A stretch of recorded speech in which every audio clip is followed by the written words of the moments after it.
ప్రియమైన దేవుని బిడ్డలారా, ప్రియ సహోదరి సహోదరులారా, మీకందరికీ నా వందనములు తెలుపుతున్నాను.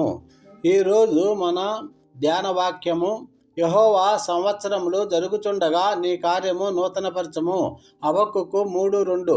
ప్రవక్త అయిన హబక్కూకు దేవునికి చేసిన ఈ శ్రేష్టమైన ప్రార్థన ప్రతి విశ్వాసి నూతన సంవత్సర ఆరంభంలో మొట్టమొదటిగా చేయవలసిన ప్రార్థన. డిసెంబరు 31వ తారీఖున మధ్యరాత్రి వేళ పాత సంవత్సరపు చివరి గడియలలోనూ నూతన సంవత్సరపు ఆరంభ గడియలలోనూ ప్రతి విశ్వాసి తాను ఆశించిన నూతనత్వం కొరకు ఎదురు చూస్తున్న సమయంలో యెహోవాను బట్టి సంతోషించుము. ఆయన నీ హృదయ వాంఛలను తీర్చును. నీ మార్గమును యెహోవాకు అప్పగింపము. నీవు ఆయనను నమ్ముకొనుము. ఆయన నీ కార్యము నెరవేర్చును.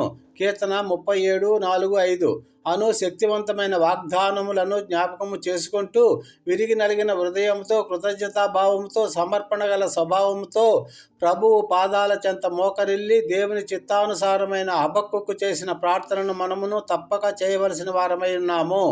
ఎందుకనినా సమస్యల వలయంలో చిక్కుకొని బతుకు భారంగా వెలదీస్తూ రేపటి మీద గంపెడంత ఆశ పెట్టుకొని వాగ్దానాల నెరవేర్పు కొరకు కళ్ళల్లో ఒత్తు వేసుకొని జయ జీవితం కొరకు ఎదురు చూసే సగటు విశ్వాసి కూడా ఈ ప్రార్థన చేయవలసిందేనా? అవును.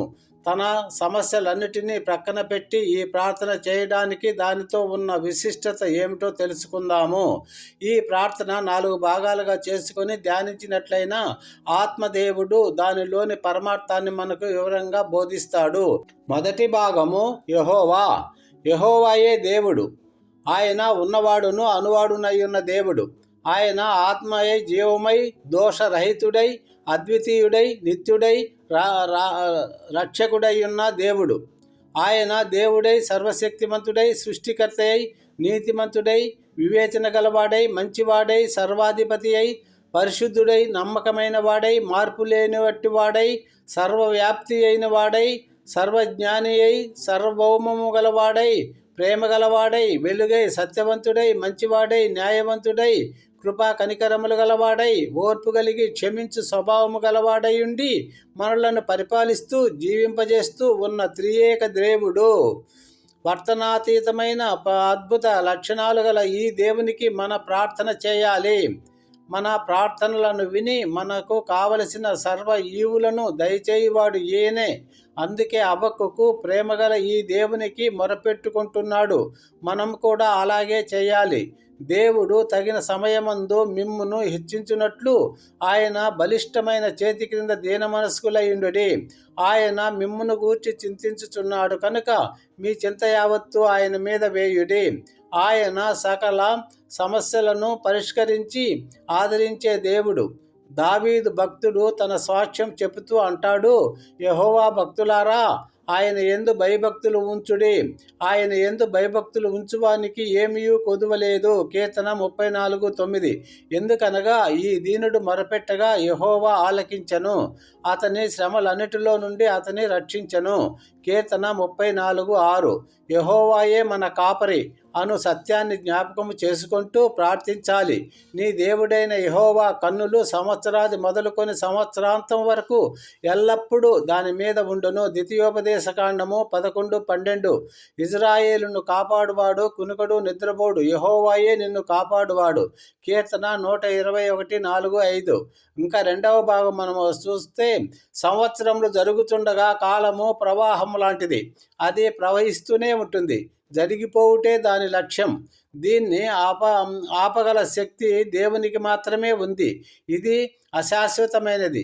విశేషం ఏమిటంటే కాలం ఎప్పుడు కొత్తది కాదు, పాతది కాదు. సూర్యుని కింద నూతనమైనదేదియూ లేదని ప్రసంగి 1:9 చెప్పుతుంది. మనిషి మారితే కాలం మారుతుందని, కాగా ఎవడైనను క్రీస్తునందున్న ఎడల అతడు నూతన సృష్టి అని, పాతవి గతించెను, ఇదిగో కొత్తవాయెను. 2 కొరింథీ 5:17 అని వాక్యము సెలవిస్తూ ఉంది. యేసుక్రీస్తు తాకిన కాలం నూతనమయ్యింది. క్రీస్తుతోనే నూతన యాగము ఆరంభమయ్యింది.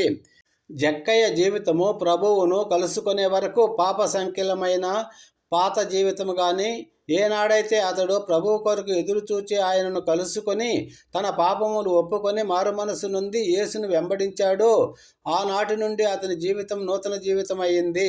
లూకా 19:9. ఆనాటి నుండి కాలమే నూతనత్వాన్ని సంతరించుకుంది.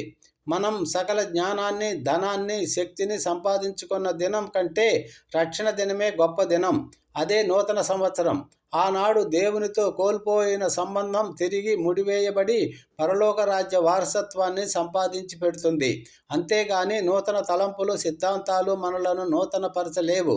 కేవలము నూతన జన్మ మాత్రమే మనకు నూతన సంవత్సరాన్ని ప్రసాదిస్తుంది. 3వ భాగము, నీ కార్యము. పాపి అయిన మానవ రక్షణే ఆయన కార్యము. అది తల్లిదండ్రులైన ఆదాము అవ్వల చేత సాతానుడు పాపము చేయించి తన చీకటి రాజ్యానికి పునాదులు వేశాడు. నేడు మహా సామ్రాజ్యంగా ఎదిగి విశ్వమంతా వ్యాపించింది. ఆ చీకటి కోరకు దేవుడు వారస నరావతారి అయి ఈ లోకములో అవతరించి పాపులు అనుభవించవలసిన శిక్షను సిలువలో తానే అనుభవించి మేలు కోరకు పునాది వేశాడు. సిలువను ధరించగల సాహసం కేవలము ఉజ్జీవింపబడిన విశ్వాసికి మాత్రమే సాధ్యం. కనుక ఏ దినాన విశ్వాసి ఉజ్జీవింపబడతాడో ఆ రోజే నూతన సంవత్సరం ఆరంభం. 4వదిగా నూతన పరచుట. నూతన పరచుట అనగా ఉజ్జీవింపచేయుట అని అర్థం. సాటి విశ్వాసి ఉజ్జీవింపబడాలి. ఉజ్జీవం లేని విశ్వాసి దేవుని రాజ్య స్థానంలో తన కర్తవ్యాన్ని నెరవేర్చలేడు. దేవునికి అంగీకారమైన జీవితాన్ని జీవించలేడు.